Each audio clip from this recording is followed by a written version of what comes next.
My dear students, एक बार फिर से आप सभी लोगों का मोस्ट वेलकम है आपके अपने इस यूट्यूब चैनल टारगेट बोर्ड में। प्यारे बच्चों, उम्मीद करते हैं कि आप लोग एकदम अच्छे से होंगे और जी जान लगा करके पढ़ाई कर रहे होंगे।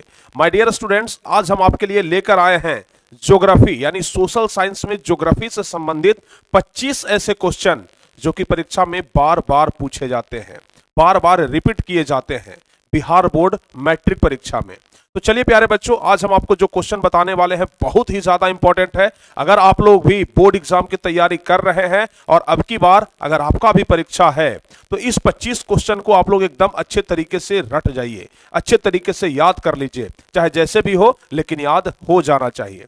तो इस 25 क्वेश्चन को हम बहुत ही बारीकी से देखेंगे, एक एक क्वेश्चन करके सारे क्वेश्चन को देख लेंगे।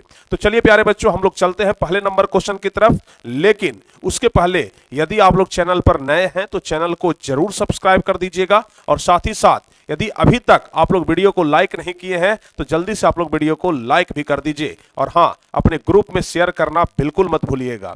तो चलिए पहले नंबर क्वेश्चन की ओर हम बढ़ते हैं जो कि काफी ज्यादा इंपॉर्टेंट क्वेश्चन है। पहला नंबर क्वेश्चन आपके स्क्रीन के ऊपर दिखाई दे रहा है कि कौन भारत का सबसे बड़ा लौह उत्पादक राज्य है। सुनहरे कलर में यह क्वेश्चन बहुत ही ज्यादा सुनहरा है। कह रहा है कि कौन भारत का सबसे बड़ा लौह उत्पादक राज्य है। जवाब हो जाएगा कर्नाटक, जवाब हो जाएगा कर्नाटक। बहुत सारे बच्चे इस क्वेश्चन में कंफ्यूज रहते हैं, उड़ीसा में टिक लगाते हैं, जबकि बिल्कुल गलत होगा। उड़ीसा नहीं होगा। भारत का सबसे बड़ा लौह उत्पादक राज्य जो है वह कर्नाटक है। पहला का ए नंबर ऑप्शन सही जवाब होगा। अब चलिए दूसरे नंबर क्वेश्चन की तरफ हम लोग बढ़ेंगे। तो दूसरा नंबर क्वेश्चन कह रहा है कि भारत का सबसे प्रथम तेल शोधक कारखाना कहां स्थित है। भारत का प्रथम तेल शोधक कारखाना, तो जवाब क्या होगा, डिगबोई हो जाएगा। सी नंबर ऑप्शन सही जवाब। जो बच्चे सी नंबर ऑप्शन बता रहे हैं उनका बिल्कुल सही जवाब है, दूसरा का सी नंबर ऑप्शन सही होगा। चलिए तीसरा नंबर क्वेश्चन क्या कह रहा है कि निम्नांकित में किस खनिज का सबसे बड़ा उत्पादक राज्य उड़ीसा है। देखिए उड़ीसा के बारे में हम आपको बता दें कि उड़ीसा में सबसे ज्यादा मैग्नीज होता है, तो डी ऑप्शन होगा सही जवाब। जो बच्चे डी नंबर ऑप्शन बता रहे हैं उनका जवाब बिल्कुल सही है। यह सारे क्वेश्चन आपके बोर्ड एग्जाम के लिए इंपॉर्टेंट है, तो हम बार बार यही आपसे बोलेंगे कि आप लोग सारे क्वेश्चन को जरूर देख लीजिएगा ताकि ज्योग्राफी में यानी सोशल साइंस के परीक्षा में जब यह सब क्वेश्चन पूछे तो आपसे बिल्कुल नहीं छूटना चाहिए। किस खनिज का सबसे बड़ा उत्पादक राज्य उड़ीसा है, तो डी नंबर ऑप्शन मैग्नीज होगा। अब चौथा नंबर क्वेश्चन है कि कौन सी मिट्टी कपास की खेती के लिए सर्वोत्तम मानी जाती है, यानी कौन सी मिट्टी कपास की खेती के लिए सबसे उपयुक्त है, तो जवाब होगा काली मिट्टी। जवाब हो जाएगा काली मिट्टी, सी ऑप्शन होगा सही जवाब। चलिए पांचवा नंबर क्वेश्चन की हम बात कर लेते हैं। उड़ीसा किस खनिज का सबसे बड़ा उत्पादक है, तो अभी हम आपको बताए हैं कि उड़ीसा जो है वह मैग्नीज का सबसे बड़ा उत्पादक है। बी नंबर ऑप्शन सही होगा, उड़ीसा मैग्नीज का सबसे बड़ा उत्पादक है। चलिए 6 नंबर क्वेश्चन है कि भारत के किस राज्य में वन का सबसे अधिक विस्तार है।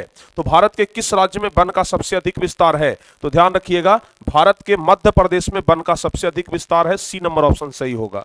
जो बच्चे सी नंबर ऑप्शन बता रहे हैं उनका जवाब बिल्कुल सही है। चलिए 7वां नंबर क्वेश्चन है कि टैक्सोल का उपयोग होता है। टैक्सोल के बारे में हम आपको पढ़ाए थे कि टैक्सोल का उपयोग जो होता है वह कैंसर जैसी खतरनाक बीमारी में होता है, तो 7वां का जवाब हो जाएगा सी नंबर ऑप्शन। टैक्सोल का उपयोग जो होता है वह खतरनाक बीमारी कैंसर में होता है। चलिए 8वां नंबर क्वेश्चन है कि किस राज्य में खनिज तेल का विशाल भंडार है। खनिज तेल का विशाल भंडार, तो खनिज तेल का विशाल भंडार है प्यारे बच्चों असम में। ए नंबर ऑप्शन ध्यान रखिएगा बिल्कुल सही होगा। खनिज तेल का विशाल भंडार कहां है, असम में है। 8वां का ए नंबर ऑप्शन सही होगा। अब 9वां नंबर क्वेश्चन कह रहा है कि पंजाब में भूमि निम्नीकरण का मुख्य कारण क्या है। पंजाब में भूमि निम्नीकरण का मुख्य कारण क्या है, तो जवाब कौन सा होगा, जवाब होगा अधिक सिंचाई। सी नंबर ऑप्शन सही होगा। जवाब होगा अधिक सिंचाई। भूमि निम्नीकरण का मुख्य कारण पंजाब में क्या है, अधिक सिंचाई। सी नंबर ऑप्शन बिल्कुल सही होगा। चलिए अब 10वां नंबर क्वेश्चन है कि मुंबई हाई क्यों प्रसिद्ध है। मुंबई हाई क्यों प्रसिद्ध है, तो आपको पता है ना कि मुंबई हाई में तेल निकाला जाता है। समुद्र के अंदर से, समुद्र के तलहटी में से तेल निकाला जाता है, यानी कि तेल का शोधन किया जाता है, तो तेल शोधन कारखाना के लिए वह प्रसिद्ध है। बी नंबर ऑप्शन सही होगा। मुंबई हाई क्यों प्रसिद्ध है, तो तेल शोधन कारखाना के लिए। चलिए 11 नंबर क्वेश्चन है कि जूट के उत्पादन में कौन राज्य सबसे आगे है। जूट के उत्पादन में, तो ध्यान रखिएगा जूट के उत्पादन में पश्चिम बंगाल जो है वह सबसे आगे है। ठीक है, डी नंबर ऑप्शन सही होगा। जूट के उत्पादन में पश्चिम बंगाल सबसे आगे है। जवाब कौन सा होगा, डी नंबर। चलिए 12 नंबर क्वेश्चन है कि हरित क्रांति का सबसे अधिक प्रभाव किस फसल पर पड़ा। हरित क्रांति का। तो हरित क्रांति के तहत आपको पता है कि पंजाब और हरियाणा के किसानों को गेहूं की खेती करने के लिए बोला गया था, तो सबसे ज्यादा प्रभाव जो पड़ा वह गेहूं की खेती पर ही पड़ा था। सी नंबर ऑप्शन सही होगा, सी नंबर ऑप्शन बिल्कुल सही होगा, आप लोग ध्यान रखिएगा, 12 का C number option. 13 number question है कि भारत का क्यूबा किस क्षेत्र को कहा जाता है? भारत का क्यूबा किस क्षेत्र को कहा जाता है? तो जवाब रखिएगा गोरखपुर देवरिया। गोरखपुर देवरिया को भारत का क्यूबा कहा जाता है। यहां डी ऑप्शन सही होगा। भारत का क्यूबा किस क्षेत्र को कहते हैं? तो गोरखपुर देवरिया को कहते हैं, ध्यान रखिएगा। 13 का डी नंबर ऑप्शन याद रहेगा। चलिए 14 नंबर क्वेश्चन है कि भोपाल त्रासदी में किस गैस का रिसाव हुआ था? भोपाल गैस त्रासदी में किस गैस का रिसाव हुआ था? तो जवाब क्या होगा? भोपाल गैस त्रासदी में हुआ था मिथाइल आइसोसाइनाइड का रिसाव। किसका? मिथाइल आइसोसाइनाइड का। सी नंबर ऑप्शन सही होगा, सी नंबर ऑप्शन बिल्कुल सही होगा, ध्यान रखिएगा, मिथाइल आइसोसाइनाइड का ही रिसाव हुआ था भोपाल में। चलिए भारत में पहला उर्वरक संयंत्र कहां स्थापित किया गया था? भारत में पहला उर्वरक संयंत्र, यह क्वेश्चन तो काफी ज्यादा इंपॉर्टेंट है, बहुत ही ज्यादा इंपॉर्टेंट है, ऐसा चांस है कि यह क्वेश्चन जरूर पूछेगा। तो बताइए भारत में पहला उर्वरक संयंत्र कहां स्थापित किया गया था? जवाब हो जाएगा सिंदरी में, ध्यान रखिएगा, सिंदरी, बी नंबर ऑप्शन सही जवाब होगा। समझ गए? 15 का बी नंबर ऑप्शन। 16 नंबर है कि नेपा नगर किस उद्योग के लिए प्रसिद्ध है?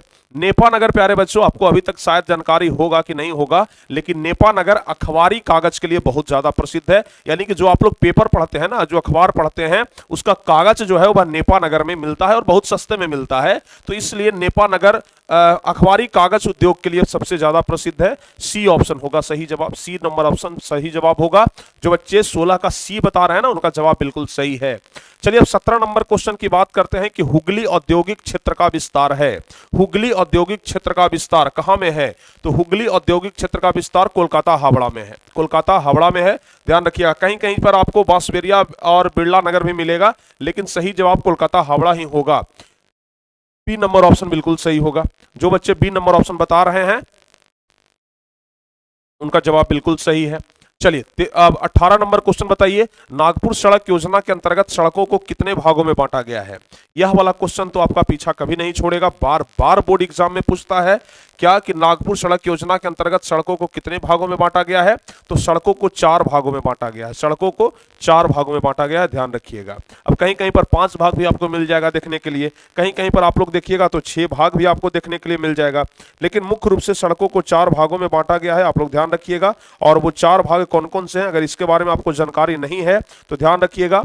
4 भाग होते हैं। पहला तो होता है कौन सा? पहला तो सबसे पहला जो राजमार्ग होता है वह राष्ट्रीय राजमार्ग हम लोग बोलते हैं। सबसे पहला होता है राष्ट्रीय राजमार्ग, पहला होता है राष्ट्रीय राजमार्ग। दूसरा जो होता है प्यारे बच्चों ध्यान रखिएगा, राज्य राजमार्ग होता है, राज्य राजमार्ग होता है। दूसरा नंबर कौन सा होता है? राज्य राजमार्ग होता है। तीसरा की अगर बात किया जाए तो जिला राजमार्ग होता है, तीसरा में जिला राजमार्ग होता है, और चौथा में ग्रामीण होता है, ग्रामीण सड़कें, समझ गए ना, ग्रामीण राजमार्ग। तो नागपुर सड़क योजना के अंतर्गत सड़कों को 4 भागों में बांटा गया है, ध्यान रखिएगा।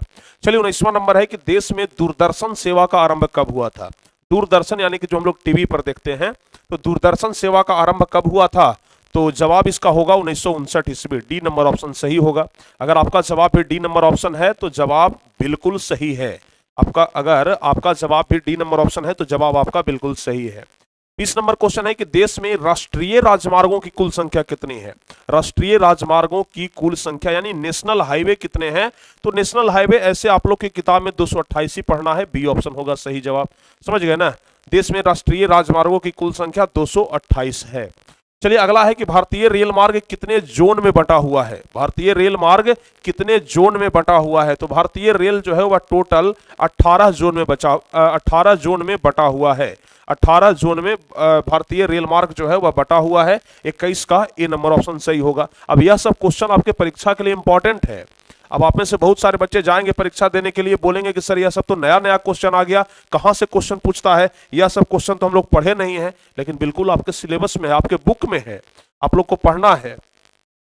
22 नंबर क्वेश्चन है कि स्वर्णिम चतुर्भुज महामार्ग की लंबाई कितनी है?